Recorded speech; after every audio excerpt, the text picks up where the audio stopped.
বাবা হামিদ, তোকে কিছু কথা বলার জন্য ডেকে আনলাম। 3 মাস হয়ে গেছে তোর বিয়ে হয়েছে। কত আশা করে তোকে বিয়ে করালাম, অথচ বউটা আমার মনের মতো হলো না। কেন মা, কি হয়েছে? শোভা খুব ভালো মেয়ে, আমাদের খুব ভালো রাখার চেষ্টা করছে। তুমি কেন ওকে মেনে নিতে পারছো না? এই তো দেখলি, তুই আমাকে ভুল বুঝলি। আমি তোর বউকে মেনে নিতে পারবো না কেন, বরং তোর বউয়ের সংসারের সাথে নিজেকে মানিয়ে নিতে পারছি না। তুমি আবার সেই পুরনো কথা শুরু করলে। বিয়ে হয়েছে মাত্র 3 মাস, ও তো আগে সংসার করে আসেনি। আগে তাকে কাজকর্ম শিখতে দাও। এটা তুই একদম ঠিক কথা বলেছিস।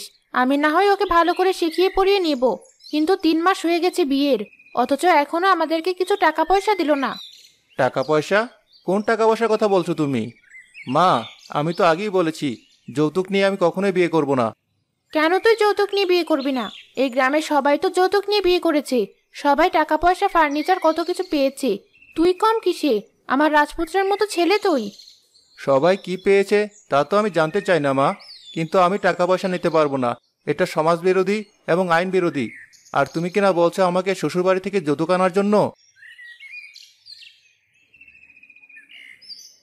মা, পুকুর থেকে আমি সবগুলো কাপড় ভালো করে ধুয়ে নিয়ে এসেছি, তারপর রোদে শুকাতে দিয়েছি। এখন কি কাজ করব মা? কেন শোভা, তুমি কেন কাপড় পরিষ্কার করতে গিয়েছো? গতকাল রাতে তো তোমার শরীরে বেশ জ্বর ছিল। আমি তো তোমাকে বলেছিলাম আজ সারাদিন বিশ্রাম নিতে। কি বললি তুই? তোর বউ সারাদিন শুয়ে শুয়ে বিশ্রাম নেবে, আর আমি কিনা বাড়ির সব কাজ করব? শোন, আমি তোকে ভালো করে একটা কথা বলে দিচ্ছি, আমার বাড়িতে এসব অসুখ বিসুখ থাকলে চলবে না। মা, তুমি এমন করে কেন কথা বলছো? ও তো একটা মানুষ। সারাদিন তুমি ওকে দিয়ে অনেক কাজ করাও, আমি সবকিছু দেখি, কিন্তু তোমাকে কিছুই বলি না। এভাবে চলতে থাকলে তো ও বেশি দিন বাঁচবে না। শেষ পর্যন্ত কিনা নিজের পেটের ছেলে বউয়ের জন্য আমার সাথে দুর্ব্যবহার করছে। এর যে তো আমার মরে যাওয়া ভালো ছিল। এই পৃথিবীতে আমি আর থাকতে চাই না। মা, আপনি একদম কাঁদবেন না। আসলে আপনার ছেলে কথাটা এইভাবে বলতে চায়নি। সে বলতে চেয়েছিল আমার শরীর খারাপ, তাই আজকে না হয় একটু বিশ্রাম নিতাম। অনেক হয়েছে, আমাদের মধ্যে তুমি আর কোনো কথা বলো না। সবকিছুর মূলে রয়েছো তুমি। তুমি আমার আর আমার ছেলের মাঝে সম্পর্ক নষ্ট করেছো। মনে রেখো, বেঁচে থাকতে তুমি আমার ছেলেকে আমার কাছ থেকে দূরে সরাতে পারবে না। এসব তুমি কি বলছো মা? শোভা কেন তোমাকে আমার কাছ থেকে দূরে সরাতে চাইবে? শোনো মা, এসব বাজে কথা বলা বন্ধ করো। আর শোভা যাও, এখন তুমি বিশ্রাম নাও। শুধু শুধু কথা বাড়িয়ে নিজের শরীর খারাপ করো না। পরের দিন সকালবেলা শোভা রান্না করে তার শাশুড়ির জন্য নিয়ে আসে। এই নিন মা, আপনার জন্য রান্না করে নিয়ে এসেছি। শোনো বৌমা, এসব লোক দেখানো কাজ আমার একদম ভালো লাগে না। আমি খুব ভালো করে জানি তুমি মন থেকে আমার জন্য কিছুই করো না, শুধুমাত্র আমার ছেলেকে হাতে রাখার জন্যই এসব অভিনয় করো। আমি আপনার জন্য কত চেষ্টা করি মা, তারপরও আপনি কখনোই আমার উপর সন্তুষ্ট হন না। আমি কি করলে আপনি আমার উপর খুশি হবেন? এসব নাকি কান্না আমার সামনে কেঁদো না। এখন আমার চোখের সামনে থেকে বিদায় হও, আমি বিশ্রাম নেব।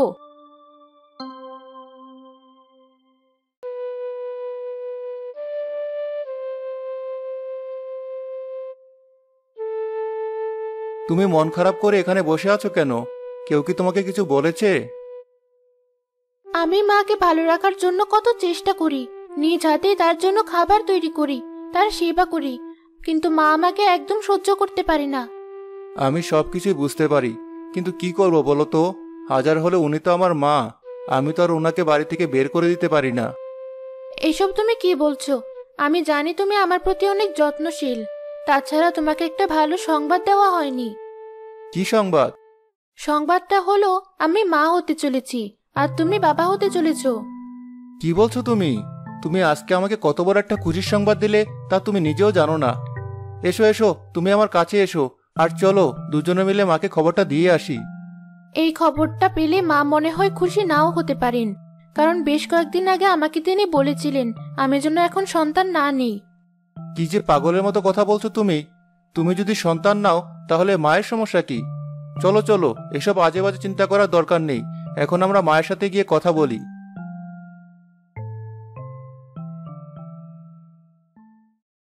মা, কোথায় গেলে?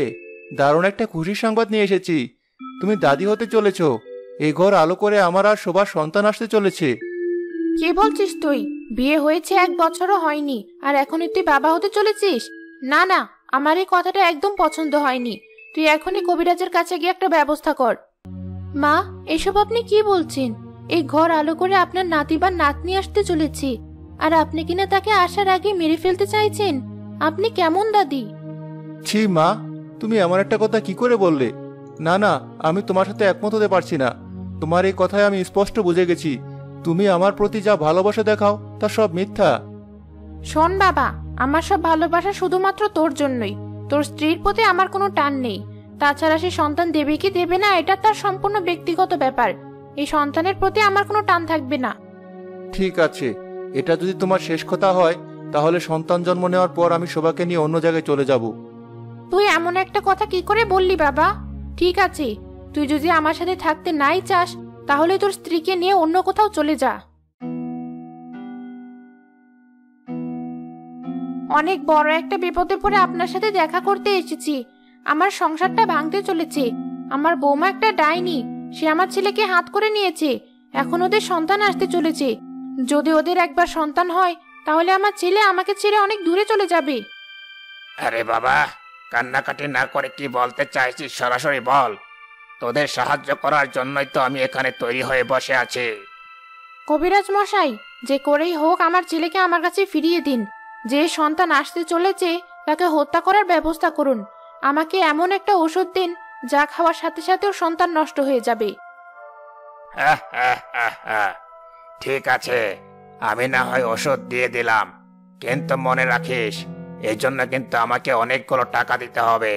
তাছাড়া টাকার জন্য আমি সবকিছুই করতে পারি। ঠিক আছে কবিরাজ মশাই, আপনি যা চাইবেন তাই পাবেন।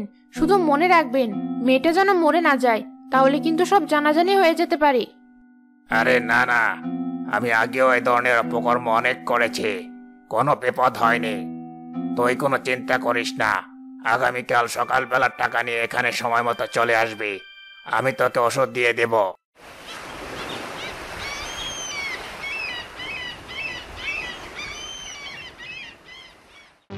পরের দিন সকালবেলা আয়েশা কবিরাজের কাছ থেকে সেই ওষুধটা নিয়ে এলো।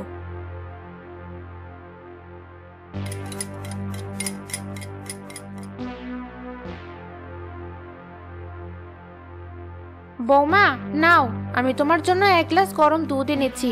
এটা তাড়াতাড়ি খেয়ে নাও। এখন তোমার ভালো মন্দ খেতে হবে, তা না হলে বাচ্চা ক্ষতিগ্রস্ত হতে পারে। কি ব্যাপার মা, বিয়ের এতদিন হয়ে গেল, আপনি আমার সাথে ভালো করে কথাই বলেননি, আর আজ হঠাৎ করে আমার জন্য গরম দুধ নিয়ে এসেছেন? হ্যাঁ শোভা, আমি তোমার সাথে অনেক খারাপ ব্যবহার করেছি। তুমি এক কাজ করো, এই দুধ খেয়ে নাও, তাহলে দেখবে তোমার গর্ভের বাচ্চা একদম সুস্থ স্বাভাবিক হয়ে জন্ম নেবে।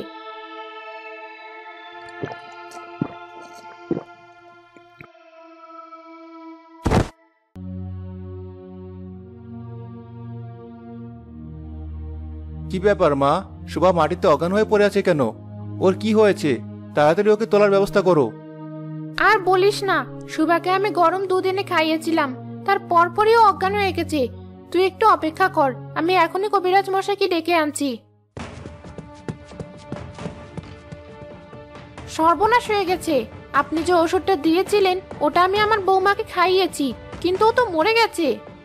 আমি তো জানতাম ওষুধটা খেলেও মরবে না, কিন্তু মরে গেল কি করে? এখন তো আমাদেরকে পুলিশে ধরে নিয়ে যাবে। চলো তো বাড়িতে গিয়ে দেখি ঘটনাটা কি। কবিরাজ মশাই, আমি আপনাকে আগেই বলে দিচ্ছি, আমার ছেলে যেন কিছুতেই কিছু বুঝতে না পারে। ও যদি একবার বুঝতে পারে এসবের পেছনে আমি রয়েছি, তাহলে কিন্তু সর্বনাশ হয়ে যাবে। আরে না না, আমি ওকে যে বিষ দিয়েছিলাম সেটা ছিল সাপের বিষ। এই বিষ কেউ বুঝতেই পারবে না, একমাত্র যারা বেদে আছে তারাই বুঝতে পারবে এটা সাধারণ কোনো বিষ নয়। তবে সাবধান থাকতে হবে।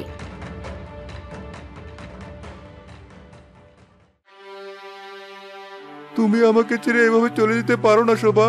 না না, আমার মনে হচ্ছে আমি স্বপ্ন দেখছি। তোর বউ তো মরে গেছে, তোর বউকে এখন কলার বেলায় করে নদীতে ভাসিয়ে দিতে হবে।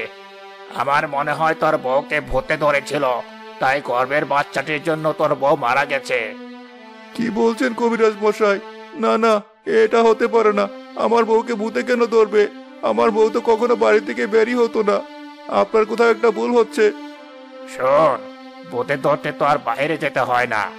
যা যা, আর দেরি করিস না, তোর বউকে এখনই একটা কলার ভেলা তৈরি করে তাতে ভাসিয়ে দে, না হলে তোদের ওপরও ভূতের উপদ্রব হতে পারে।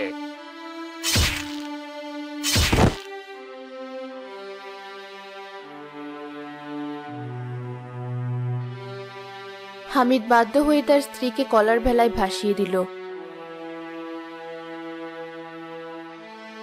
আর সেই ভেলা ভাসতে ভাসতে পৌঁছে গেল এক জেলে পল্লীতে।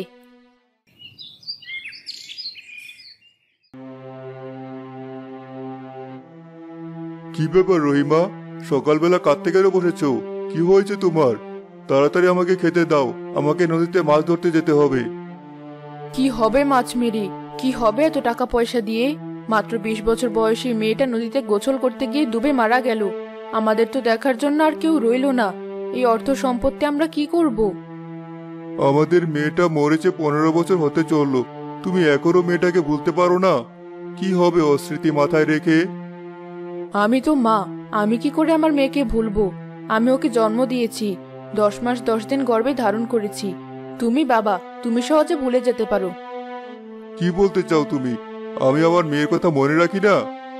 আমি আমার মেয়ের কথা মনে করি না? আমিও আমার মেয়ের কথা মনে করে চোখের পানি ফেলি, কিন্তু কিছুই করার নেই।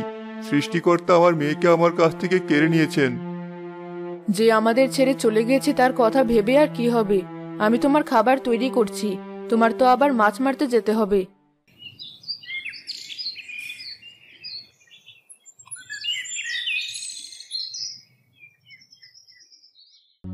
আবুল নদীতে মাছ ধরতে গিয়ে দেখলো কলার ভেলায় এক মেয়ে ভেসে আসছে। এই আমি কি দৃশ্য দেখছি? এটা তো একটা মেয়ের দেহ, কলার ভেলায় করে এদিকে আসছে। যাই, আর দেরি না করে তাড়াতাড়ি মেয়েটাকে উদ্ধার করি।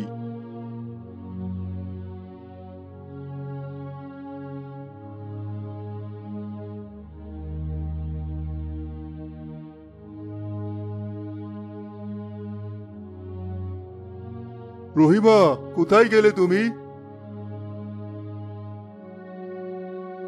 এক অদ্ভুত দৃশ্য, নদীতে মাছ মারতে গিয়ে একটা মেয়েকে খুঁজে পেলাম। ওর দেহে এখনো প্রাণ আছে, চেষ্টা করলে হয়তো বাঁচানো সম্ভব হতে পারে। দাও দাও, আমি ওর সেবা করতে থাকি। তুমি কবিরাজ মশাইকে ডেকে আনো। ঠিক আছে, তুমি ওকে সেবা করতে থাকো, আমি কবিরাজ মশাইকে ডেকে নিয়ে আসছি।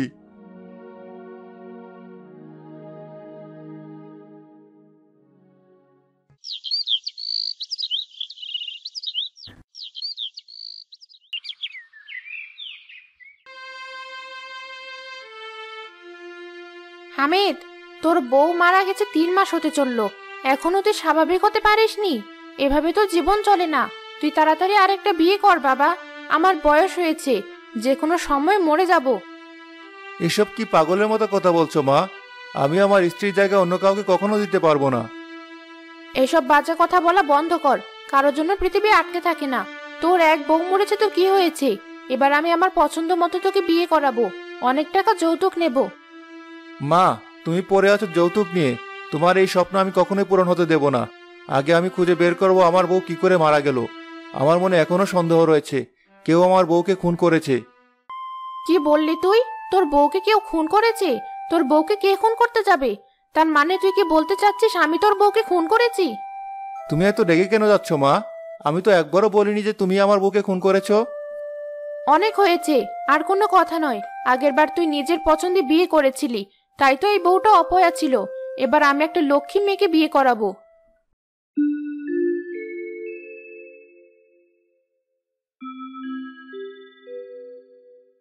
মা শোভা, তুই তো আমার বুকের ধন। এক মেয়েকে হারিয়ে আমি আরেকটা মেয়েকে খুঁজে পেয়েছি। 3 মাস হতে চললো তুই আমার বাড়িতে রয়েছিস। এবার তো তোর স্বামীকে একটা খবর পাঠাতে হয়। আমি ওই বাড়িতে আর ফিরে যাব না। তোমরা আমাকে যদি জোর করো তাহলে আমি অন্য কোথাও চলে যাব, কিন্তু যে বাড়িতে আমাকে বিষ খাইয়ে মেরে ফেলার চেষ্টা করা হয়েছে সে বাড়িতে আমি আর ফিরবো না। যা করেছে তোর শাশুড়ি করেছে, তুই আর অমত করিস না। তোকে তোর স্বামীর বাড়িতে ফিরতেই হবে। আচ্ছা ঠিক আছে, তোমরা যখন এত করে বলছো তাহলে আমিও বাড়িতে যাব। কিন্তু মা, আমার স্বামীকে সব সত্যি আমি জানাতে চাই। কিভাবে আমার গর্ভের সন্তানকে আমার শাশুড়ি মেরে ফেললো তার একটা বিচার চাই। আগামীকাল সকালে আমি তোকে নিয়ে তোর স্বামীর বাড়ির উদ্দেশ্যে রওনা হব। এবার এই ব্যাপারটার একটা বিহিত করা প্রয়োজন।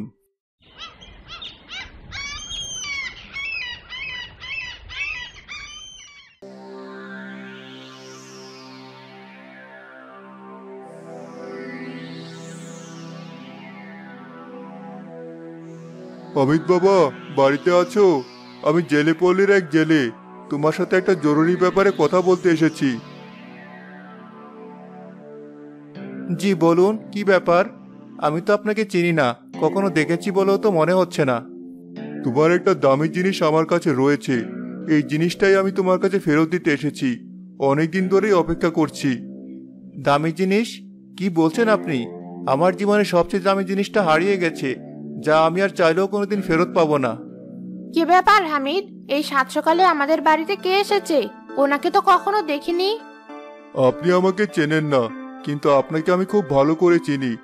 আপনার মতো হত্যাকারী কি পৃথিবীতে কেউ কখনো ভুলতে পারবে না। কি বলছেন আপনি? মুখ সামলে কথা বলুন। কে হত্যাকারী? উনি আমার মা। আর আমার মা সম্পর্কে আপনি আজেবাজে কথা কি করে বলছেন? আগে আমার কথা শোনো। তোমার এই মাই তোমার স্ত্রীকে হত্যা করার চেষ্টা করেছিল। কোথায় শোভা? এদিকে আয় মা, আজকে সবার সামনে সত্যিটা আনতে হবে।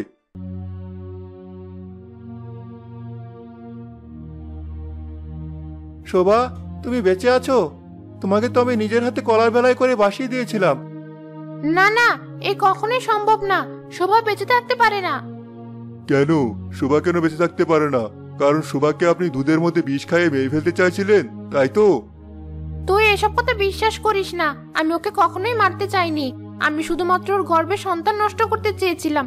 তারপর কি থেকে কি হয়ে গেল আমি কিছুই জানি না। একজন মা হয়ে আপনি কি করে আরেক মায়ের সন্তানকে এভাবে পৃথিবী থেকে সরিয়ে দিলেন? আপনার বিচার হতে হবে। আমি পুলিশে খবর দেব, আপনাকে থানা হাজতে পাঠাবো। মা, এসব আমি কি শুনছি? সত্যি সত্যি তুমি আমার সন্তানকে হত্যা করতে চেয়েছিলে? আজ থেকে আমার মা নেই, তুমি আমার কাছে মৃত। আমি তোমার মুখ আর কখনো দেখতে চাই না। আমার চোখের সামনে থেকে সরে যাও। আমাকে ক্ষমা করে দে বাবা, আমাকে আরেকটা সুযোগ দে। বিশ্বাস কর, এবার আমি বৌমাকে নিয়ে সুখে থাকবো। আমি আপনার মতো হত্যাকারীর সাথে কখনোই থাকবো না। আমি যখনই আপনার দিকে তাকাবো, আমার মনে হবে আমার সন্তানের খুনিকে দেখছি। চলো, আমি এই মুহূর্তে তোমাকে নিয়ে এই বাড়ি থেকে বের হয়ে যাচ্ছি। আমরা কখনোই আর এই বাড়িতে ফিরে আসবো না। নিজের ছেলের সন্তানকে হত্যা করতে পারে যে, সে যে কোনো সময় আমাকেও হত্যা করতে পারে। তুমি থাকো তোমার সংসার নিয়ে, আমরা চললাম।